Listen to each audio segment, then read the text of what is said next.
श्री राम नवमी के उत्सव पर आप सभी पुष्टि वैष्णवों को, वल्लभ संप्रदाय के सेवकों को और सनातन धर्म अवलंबी हिंदुओं को खूब खूब अभिनंदन, शुभकामनाएं, बधाई और आशीर्वाद। आज हम प्रभु श्री राम के बारे में पुष्टि मार्ग में श्री वल्लभाचार्य जी ने क्या उनके स्वरूप और लीला के बारे में समझाया है, क्या कहा है, क्या उल्लेख किया, इसका कुछ क्षणों में कहने का यह प्रयत्न कर रहा हूं। प्रभु श्री राम साक्षात पूर्ण पुरुषोत्तम है। जैसे श्री कृष्ण ही श्री प्रभु श्री राम की लीला में जन्मे हैं, श्री कृष्ण ने ही श्री राम का स्वरूप लेकर श्री राम लीला की।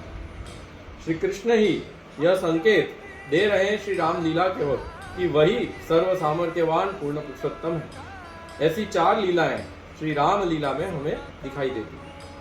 पहली लीला है अहिल्या, जिन्होंने पत्थर के रूप में शापित हुए थे और प्रभु श्री राम ने केवल अपने अंगुष्ठ का स्पर्श कराकर उनको सजीव कर दिया। दूसरी लीला है सबरी के जूठे बेर, आरोग्य। तीसरी लीला है कि आप श्री राम के नाम के पत्थर जब डालने में आए तो समुद्र में वह तैरने लगे। और चौथी लीला है कि अयोध्या के नगरी के जितने भी लौकिक देह सहित उस नगरी के लौकिक जो लोकजन है, या पशु पक्षी वृक्ष धूल कण रज इत्यादि जो भी है, उसको उसी रूप में वैकुंठ ले गए। यह 4 लीला पुष्टि है, क्योंकि यह सर्व सामर्थ्यवान पूर्ण पुरुषोत्तम ही कर सकते हैं। इसीलिए महाप्रभु आज्ञा करते हैं, भारत पंचरात्रयो रामायण शेषत्वम चरित्र प्रतिपादकत्व विशेषात् सर्वैरपि ज्ञानम प्रेम सहितम कर्तव्यम इति निर्णीयते। यानी कि महाभारत रामायण इत्यादि की जो लीलाएं भगवान ने की, वह इसीलिए की कि हम कितने भी सर्वज्ञ होकर भी, ज्ञान सहित हमें होकर भी क्या करना है कि हमें प्रभु में प्रेम सहित सेवा हो, प्रेम सहित समर्पण हो, प्रेम सहित शरण हो। यही ये सारे ग्रंथ हमें कह रहे हैं। इसीलिए श्री कृष्ण अपने जीवों को इस जगत में जो रज और तम में बंधे हुए हैं, उनको आनंदमय रूप और लीला की पात्रता देना चाहते हो, तो उसके लिए श्री कृष्ण स्वयं श्री राम के स्वरूप में प्रकट होते हैं और श्री राम के रूप में उनको रज और तम गुण से छुड़ाकर उनके अंदर सत धर्म का और सर्व ज्ञान का स्थापन कर स्वयं श्री राम ही पूर्ण पुरुषोत्तम है, यह उनको अनुभव और दर्शन देते हैं। तभी जाकर उनकी कृष्ण लीला में जो भी कृष्ण के स्वरूप के बारे में या लीला के बारे में असंभावनाएं, विपरीत भावनाएं, न करने योग्य जो विचार हैं, वो जो उत्पन्न होते हैं, उसका नाश होता है। तभी वह कृष्ण की लीला और कृष्ण के स्वरूप का पात्रत्व सिद्ध होता है। और इसीलिए इसको श्री राम लीला में जब भगवान श्री राम गुरुकुल में पधारे, तब सारे ब्रज भक्तों को सर्वप्रथम उन्होंने राम लीला में वहीं के ऋषि कुमारों, ऋषि पत्नी, ऋषि पुत्रियों इत्यादि के रूप में वहाँ उन्होंने स्वयं का संग प्रदान किया।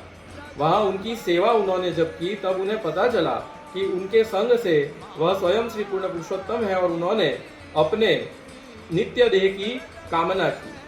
तो तब प्रभु श्री राम ने कहा कि अब तुम्हारे अंदर सत धर्म का स्थापन होकर, सात्विकता का स्थापन होकर मेरे स्वरूप का ज्ञान हुआ है, तो अब श्री कृष्ण लीला में तुमको व्रज भक्ति और व्रज भक्तों के रूप में मैं प्राप्त करवाऊंगा और स्वयं श्री कृष्ण के रूप में तुम्हें शुद्ध भक्ति का दान करूंगा। यह है पुष्टि मार्ग में श्री राम का स्वरूप। इसीलिए पुष्टि मार्ग में श्री राम पुष्टि स्वरूप ही माने गए, परंतु लीला मर्यादा कही गई।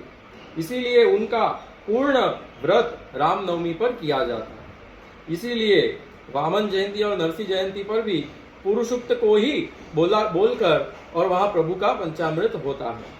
श्री गुसाई जी के 5वें पुत्र श्री रघुनाथ जी और श्री जानकी जी का विवाह का दिन था। उसी दिन नंददास जब वहाँ बैठे थे, तब तुलसीदास ने अपने छोटे भाई नंददास को कहा कि ये किस मार्ग में आ गया तू। तब गुसाई जी ने कहा, क्यों? बोले, मैं तो श्री राम का भजन करता हूँ, यह मार्ग उनका नहीं। तब श्री रघुनाथ जी और जानकी बहू जी विवाह के दिन ही वहाँ प्रकट हुए थे। उन्होंने वहाँ उस कक्ष में प्रकट हुए और गुसाई जी के चरण स्पर्श किए। तब गुसाई जी ने संकेत दिया कि इनको श्री राम और जानकी के रूप में दर्शन दो।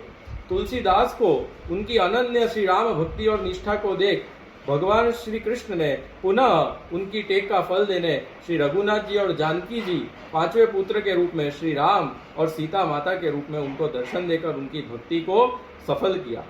तब तुलसीदास ने कहा कि अब गोवर्धन नाथ जी के दर्शन तो तब करूंगा जब धनुष बाण लेकर वह श्री राम के रूप में दर्शन दें।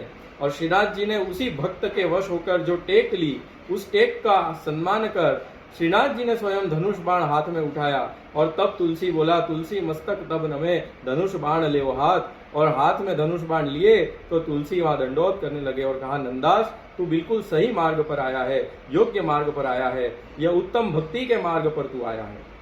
इसीलिए एक और प्रसंग, श्री गुसाई जी की एक बनियानी सेवक थी जो रामानंदी वैष्णव से जिसका विवाह हुआ, तो वह श्री ठाकुर जी को लेकर जब सेवा करती थी तो वह श्री ब्रजाधिप कृष्ण की भावना करती थी और वह रामानंदी उसी ठाकुर जी में श्री राम की भावना करते थे। तो ठाकुर जी स्वयं उसको रामानंदी को श्री राम के रूप में सानुभाव कराते थे और बनियानी श्री गुसाई जी की सेवकिनी को श्री कृष्ण के रूप में आप श्री सानुभाव कराते थे। तो पुष्टि मार्ग में श्री राम, अगर आपको अपने काम क्रोध लोभ मोह पर विजय करनी हो, श्री रघुनाथ जी स्वयं पांचवें लाल जी रघु राम का स्वरूप माने गए हैं।